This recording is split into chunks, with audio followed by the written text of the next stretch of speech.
எங்களுக்கு கொஞ்சம் டைம் குடுங்க. கண்டிப்பா இந்த பிரச்சனைய நாங்க சால்வ் பண்ணுவோம்னு சொன்ன இண்டிகோ, இன்னமும் அதே பிரச்சனைய தான் பண்ணிட்டு இருக்காங்க. அண்ட் அவங்க கேட்ட டைம வந்து கவர்ன்மெண்ட் குடுக்கவும் குடுத்துட்டாங்க. சரி நீங்க கேட்கிற டைம நீங்க எடுத்துக்கோங்க. எங்களுக்கு மக்கள் இவ்ளோ கஷ்டப்படுறாங்க. நெறைய பேர் வந்து இன்னும் ஏர்போர்ட்லயே இருக்காங்க. நெறைய பேர்னால வந்து அவங்க வீட்டுக்கு போ முடியல. நெறைய இஷ்யூஸ் இருக்கு. ஸோ பரவால்ல. நீங்க கேட்ட டைம நீங்க எடுத்துக்கோங்க. எங்களுக்கு இந்த பிரச்சனை சால்வ் ஆனா மட்டும் எங்களுக்கு போதும்னு சொல்லிட்டு கவர்ன்மெண்ட் வந்து இண்டிகோக்கு டைமும் குடுத்துருக்காங்க. டைம் குடுத்தும் கூட அவங்க அது மாரியான தப்பு பண்ணிட்டு இருக்காங்க. கேட்டா வந்து சாஃப்ட்வேர் இஷ்யூவா இருக்கு, பைலட் ஷார்ட்டேஜா இருக்கு, இப்படி அப்படின்னு ஏதாவது ஒரு ரீசன் சொல்லிட்டே இருக்காங்க. இது நிஜமாவே இவங்க சொன்ன மாரி இந்த ரீசன்ஸ்னால தானா? அப்படின்றத பத்தி தான் நம்ம இந்த வீடியோல பார்க்க போறோம். வீடியோக்குள்ள போறதுக்கு முன்னாடி, இந்த வீடியோவ ஸ்கிப் பண்ணாம ஃபுல்லா பாருங்க. அப்பதான் இண்டிகோ மேல தப்பா? இல்ல இது நிஜமாவே வந்து சாஃப்ட்வேர் இஷ்யூ தானா? அப்படின்றது வந்து நம்மளுக்கு தெரியும். வீடியோக்குள்ள போலாமா? கவர்மெண்ட் கிட்ட எக்ஸ்ட்ரா டைம் கேட்டிருந்தாங்க. அண்ட் அதுக்கான டைம்லாம் குடுத்துருக்காங்க அப்படின்றது வந்து நம்ம எல்லாருக்கும் தெரிஞ்ச விஷயம் தான். அப்படி சொல்லியும் கூட இந்த நிமிஷம் வரைக்கும் இன்னும் அவங்க அதே பிரச்சனைய தான் பண்ணிட்டு இருக்காங்க. இன்னும் சாஃப்ட்வேர் இஷ்யூ எங்களால வந்து டிக்கெட்ஸ்லாம் வந்து கேன்சல் ஆயிருக்கு. அண்ட் நெறைய டிலேஸ் இருக்கு அப்படின்னும் சொல்றாங்க.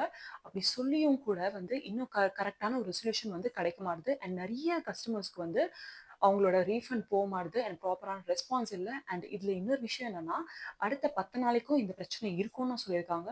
சீரியஸ்லி நீங்க ஏன் இவ்ளோ நாள் இவ்ளோ இவ்ளோ பெரிய டீம் வச்சிருக்கீங்க, இவ்ளோ பெரிய கம்பெனி. உங்களால வந்து இந்த இஷ்யூவ வந்து சீக்கிரமா சால்வ் பண்ண முடியாதா? உங்களால கண்டிப்பா முடியும். அப்ப நீங்க வேணும்னே இத பண்றீங்க. இல்ல வேற எதனா ரீசன் வச்சு நீங்க இத பண்றீங்களா? அப்படின்ற மாதிரி மினிஸ்ட்ரி ஆஃப் ஏவியேஷன் ராம் மோகன் நாயுடு அவர் வந்து என்ன சொல்லியிருக்காருன்னா, கண்டிப்பா நாங்க இண்டிகோக்கு கண்டிப்பா ஒரு லெசன வந்து நாங்க சொல்லிக் குடுப்போம். அவங்க பண்ணது எப்படி சொன்னாலுமே அவங்க பண்ணது ஒரு பெரிய தப்பு தான். ஒரு பெரிய லாஸ வந்து அவங்க வந்து பண்ணியிருக்காங்க. அண்ட் கொஞ்சம் கூட பொறுப்பு இல்லாம இந்த மாரியான ஒரு சில்லி ரீசன்ஸ வந்து அவங்க குடுத்துட்டு இருக்காங்க. நாங்க போட்ட ரூல்ஸ் தான் காரணம்ன்ற மாரி இண்டிகோ வந்து எங்கள வந்து சொல்றாங்கல்ல.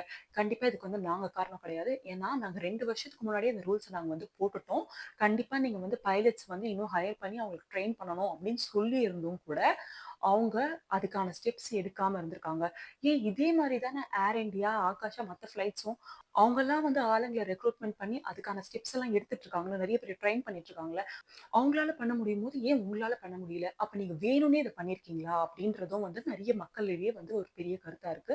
பைலட்ஸ்க்கு வந்து ஒரு பைலட்ன்றவங்க வந்து ஒரு நாளைக்கு ஒரு 8 டூ 9 ஹவர்ஸ் வந்து அவங்க ஃப்ளைட்ல இருக்கிற மாரி இருக்கு. அண்ட் போர்டிங் அந்த அந்த சேஃப்டி செக் அதெல்லாம் இருக்கும்ல. அதெல்லாம் சேர்த்து கண்டிப்பா ஒரு பைலட் வந்து ஒரு நாளைக்கு ஒரு 10லருந்து ஒரு 12 மணி நேரம் அவங்க வந்து ஃப்ளைட்ல இருக்கிற மாரி, அந்த ப்ராசஸ்ல இருக்கிற மாரி இருக்கு. ஸோ அவங்களுக்கு வந்து கண்டிப்பா ரெஸ்ட்ன்றது ரொம்ப முக்கியம். ஏன்னா அவ்ளோ நேரம் வந்து அவங்க இருக்காங்கல்ல.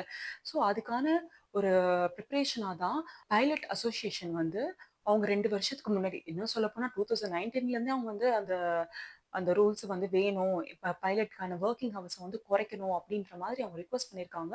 அண்ட் 2 வருஷத்துக்கு முன்னாடி தான் இந்த ரூல்ஸ் வந்து அமல் செய்யப்பட்டிருக்கு. இந்த மாரி கண்டிப்பா பைலட்ஸோட வொர்க்கிங் ஹவர்ஸ் வந்து கண்டிப்பா குறைக்கப்படணும்.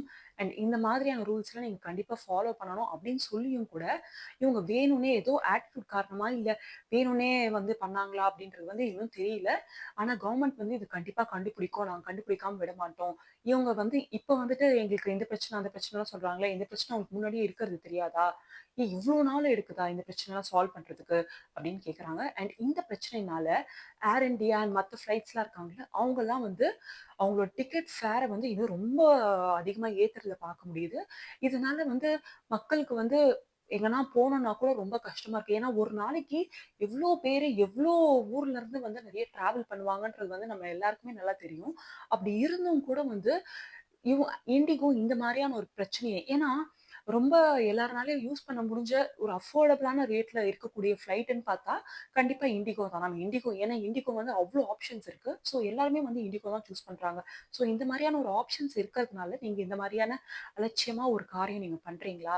மக்களுக்கு வந்து எவ்ளோ வந்து ஆ கஷ்டமா இருக்கும். அவங்க வந்து அவ்ளோ நேரம் வந்து ஏர்போர்ட்ல வெயிட் பண்ற மாரியே நீங்க பண்ணியிருக்கீங்க. அது மட்டும் இல்லாம அவங்களுக்கான நெறைய பேருக்கு வந்து இன்னும் அவங்க பேக்கேஜே கிடைக்கல. அப்படின்னும் வந்து நெறைய இஷ்யூஸ் போயிட்டுருக்கு. அப்ப அந்த மாரியான பிரச்சனையும் இருக்கு. பிளஸ் அவங்க அமௌண்ட் அவங்களுக்கு போகுன்றீங்க. அமௌண்ட் போனா கூட அந்த கேன்சலேஷன் சார்ஜஸ்ன்னு ஒண்ணு இருக்கும்ல. அப்ப அந்த அமௌண்ட்ட டிடக்ட் பண்ணி தான் அந்த அமௌண்ட் போகும்னா, அப்போ இங்க வந்து மக்கள் என்ன தப்பு பண்ணாங்க? அவங்க எந்த தப்புமே பண்ணலையே! தப்பு உங்க மேல தானே இருக்கு.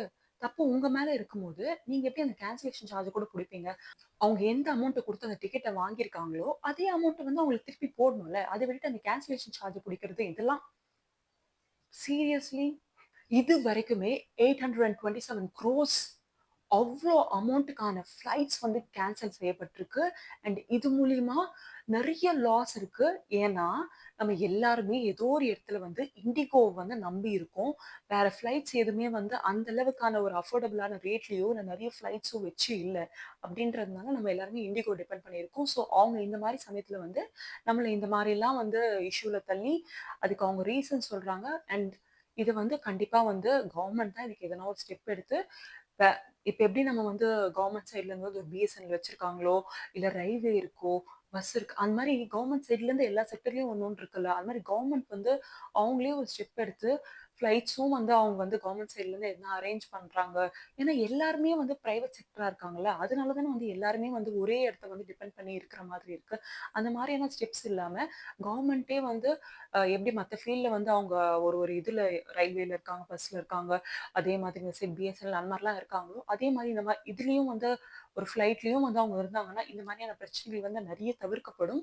அண்ட் மக்கள் வந்து இந்த இந்த பிரச்சனைனால ரொம்ப கஷ்டப்பட்டுருக்காங்க. ஏன்னா நெறைய பேருக்கு நெறைய லீவ் வந்து கிடைக்காது அப்படின்றதுனால, அவங்கவங்க வந்து அவங்க ஃபேமிலி பார்க்க போறதா இருக்கட்டும், இன்னும் நெறைய பேர் வந்து அ அவங்க அவங்க அழுவுறதெல்லாம் நம்மளால பார்க்க முடியுது. இது மாரி அவங்கள சொந்தக்காரங்க யாரோ இறந்துட்டாங்க. அதுக்காக நான் வந்து என் வேலையில வந்து பெர்மிஷன் வாங்கிட்டு நான் வந்திருக்கேன். என் பொண்டாட்டி பிரெக்னன்ட்டா இருக்காங்க. லீவ் கேட்டு நான் வந்திருக்கேன். என் குழந்தை பொறக்க போகுது. அத பார்க்கறதுக்காக வந்திருக்கேன். ஆனா நான் 3 நாளா இங்க வந்து ஏர்போர்ட்லயே மாட்டிட்டு இருக்கேன். என்னோட லக்கேஜ் குடுக்க மாட்றாங்க. அதனால இங்க இருக்கேன். அப்படின்னு அவங்க சொல்ற ரீசன்ஸ் எல்லாமே நம்மளால புரிஞ்சுக்க முடியுது. இன்னும் சொல்லப்போனா நெறைய நெறைய அப்ராட்ல இருந்து வந்து டிராவல் பண்ணணும்னு நினைக்கிறாங்கல்ல. அந்த மாரியான ஆட்களும் அவங்களோட ஃப்ரஸ்ட்ரேஷன்ஸ காட்டுறத நம்மளால பார்க்க முடியுது. ஏன்னா ஒரே இடத்துல அவங்களுக்குலாம் வந்து ஒரு விசா ப்ராப்ளம் அந்த மாரிலாம் இருக்கும்ல. அவங்கலாம் ஒரே இடத்துல வந்து ஸ்டக் ஆகி இருக்கிற மாரி இருக்கு. ஏன்னா அவங்க பேக்கேஜ் எல்லாம் மாட்டிட்டு இருக்கு. ப்ராப்பரான ரெஸ்பான்ஸ் குடுக்க மாட்றாங்க. இன்னும் நெறைய பேருக்கு கோவம் வருது. அண்ட் அந்த க்ரூ மெம்பரும் வந்து ப்ராப்பரான ரெஸ்பான்ஸ் குடுக்காம, இப்ப சில பேருக்கு ஒரு மாதிரி, சில பேருக்கு வேற மாரி அந்த மாரிலாம் ரீசன் சொல்றாங்க அப்படின்றது வந்து மக்கள் கருத்தா இருக்கு. அண்ட் அதோட வெளிப்பாடா வந்து நெறைய பேர் அங்க சண்டை போடுறதா இருக்கட்டும், இல்ல அந்த கிளாஸ் டோர் அடிக்கிறதா இருக்கட்டும், அந்த மாரி ரியாக்ஷன்ஸ்லாம் குடுக்குறாங்க. ஆனா, இந்த இடத்துல வந்து க்ரூ மெம்பர்ஸ நம்ம வந்து குறை சொல்லி ஒரு பிரச்சனையும் கிடையாது. ஏன்னா, அவங்க இந்த தப்புக்கு வந்து அவங்க காரணம் கிடையாது. இண்டிகோன்ற ஒரு கம்பெனி அங்க எதுவும் நடந்து, அவங்க வந்து அந்த மாரியான ஒரு பிரச்சனை பண்றாங்க. ஆனா க்ரூ மெம்பர்ஸ் அங்க வொர்க் பண்ற ஸ்டாஃப்ஸ் வந்து என்ன பண்ண முடியும்? அவங்களால அவங்களுக்கு தெரிஞ்சத தானே வந்து அவங்க சொல்ல முடியும். அவங்களால முடிஞ்ச அளவுக்கு தான் அவங்களும் ஹேண்டில் பண்ண முடியும். இது வந்து மக்கள் தான் புரிஞ்சுக்கணும். தேவையில்லாம அவங்க கிட்ட போய் உட்கார்ந்து டார்ச்சர் பண்ணிட்டு இருக்கிறது, இல்ல அவங்கள வந்து பிரஷரைஸ் பண்றது, இதெல்லாம் வந்து பாவம்ல. அவங்களும் பாவம்ல. நம்ம கொஞ்சம் நல்லா யோசிச்சு பார்த்தா தெரியும். இது வந்து எங்கேயோ யாரோ ஒருத்தவங்க பண்ற தப்புக்கு, ஸ்டாஃப்ஸ்லேருந்து எல்லாருமே வந்து இதுக்கு அவதிப்பட வேண்டியதா இருக்கு. அண்ட் கவர்மெண்ட் இதுக்கு எந்த மாரியான ஸ்டெப்ஸ் எடுப்பாங்கன்னு தெரியாது. அண்ட் அடுத்த 10 நாளைக்கு கண்டிப்பா இதே மாரி ஃப்ளைட் ரேட்ஸ்லாம் இன்னும் அதிகமா தான் இருக்கும் அப்டின்னும் சொல்லியிருக்காங்க. ஸோ எனக்கு தெரிஞ்சு கண்டிப்பா இன்னும் 2, 3 மாசத்துக்கு இப்படியே தான் இருக்கும். இன்னும் இந்த மாரி நெறைய கேன்சலேஷன்ஸ், டிலேஸ் அப்புறம் காம்பன்சேஷன் ஒழுங்கா கிடைக்காம இருக்கிறது. இந்த மாரியான பிரச்சனைகள் நெறைய நடக்கிறதுக்கு சான்சஸ் இருக்கு. ஸோ நம்ம முடிஞ்ச அளவுக்கு ஏன்னா நம்ம வேற ஃப்ளைட்ஸும் வந்து நம்ம வந்து போலாம் அப்படின்னு நினைச்சா கூட அந்த ஃப்ளைட் ரேட்ட வந்து இவங்க இன்க்ரீஸ் பண்றாங்க. ஏன்னா, இப்போ நார்மலா ஒரு இடத்துக்கு நம்ம போறோம்.